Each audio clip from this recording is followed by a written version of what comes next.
Social Security, public health, i.e. Medicare, Medicaid, community health centers, should not be involved in a postal system, should not be involved in the Veterans Administration. They, 40 years ago, were not calling for cuts in these programs. They were calling for the elimination of these programs. Now I hope all of you guys are having a great day so far. House moderates have just unveiled a new $1.25 trillion infrastructure plan.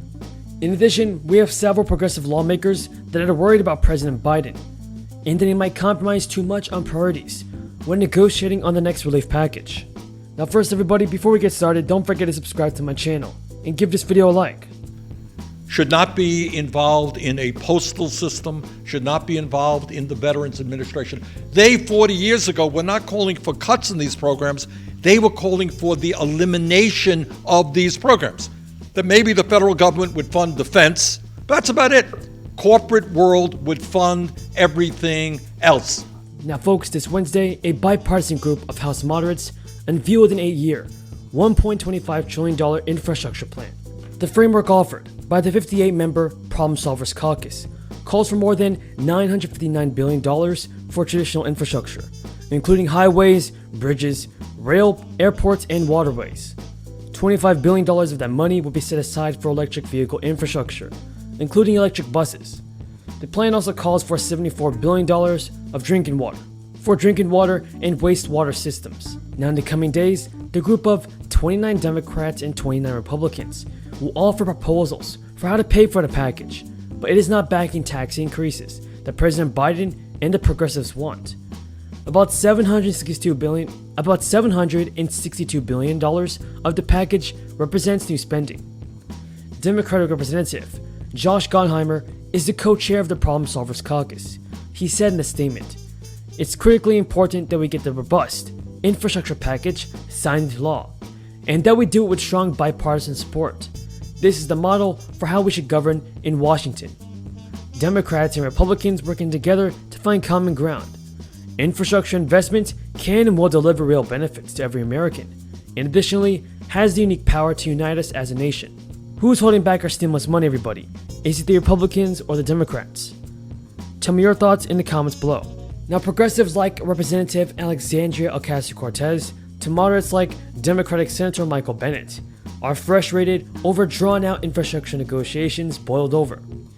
They are warning President Biden not to compromise too much on priorities, like tax increases on top earners or investments aimed at climate change. Democrats are trying to press their leadership to move forward without Republicans.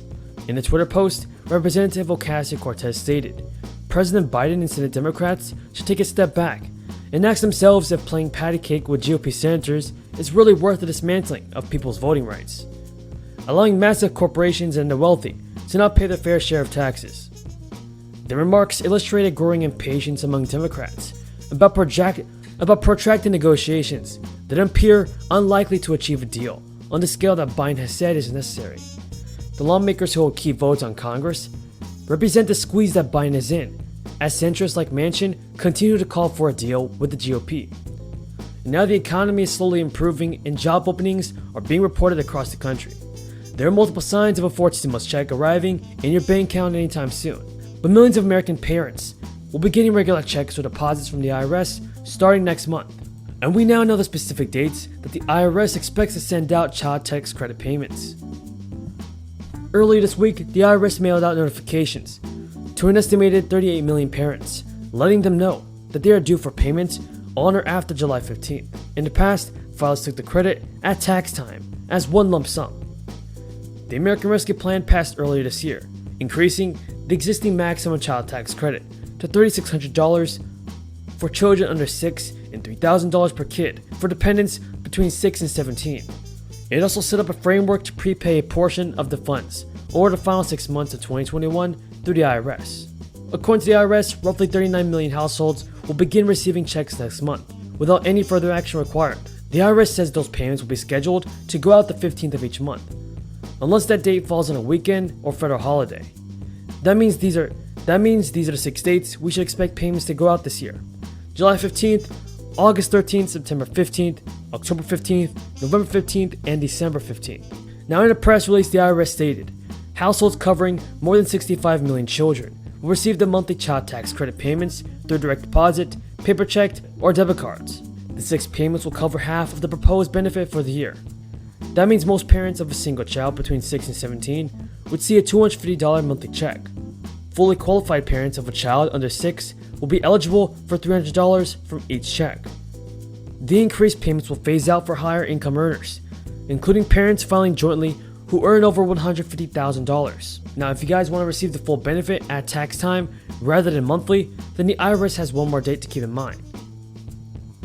The agency says they will launch a tool by July 1st, allowing you to opt out of the monthly payments in favor of a single credit.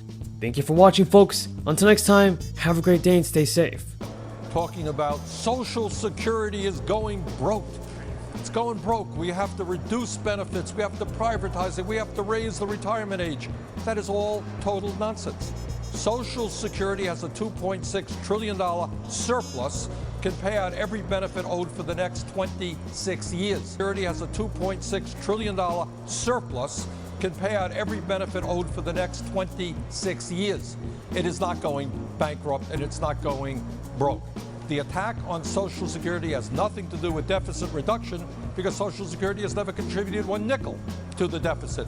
The attacks on Social Security are ideological, primarily from Republicans who have never liked Social Security, don't believe the government should be in the business. For the last year, the country has faced a daunting series of crises. After such a difficult year, it's important to take stock of how the country is finally starting to recover.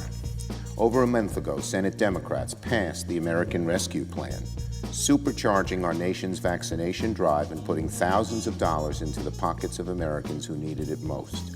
Already, the benefits are pouring in. Yesterday, the CDC announced that the country had reached a truly remarkable milestone.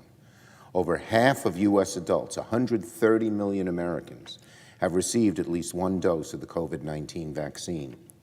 It's the result of a rapidly accelerating pace of distribution, which we in the Senate, many of us, pushed for first in the December bill and then in the ARP bill. The country now averages over 3 million doses per day. Even better news arrived this morning. Starting today, every single adult in the United States is eligible to get vaccinated.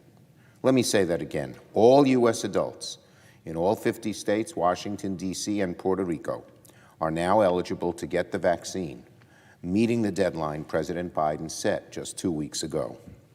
I urge all Americans to go online, find a location where vaccines are being administered, and get the vaccine. Register, sign up, call in, do whatever you need to do to make yourself an appointment.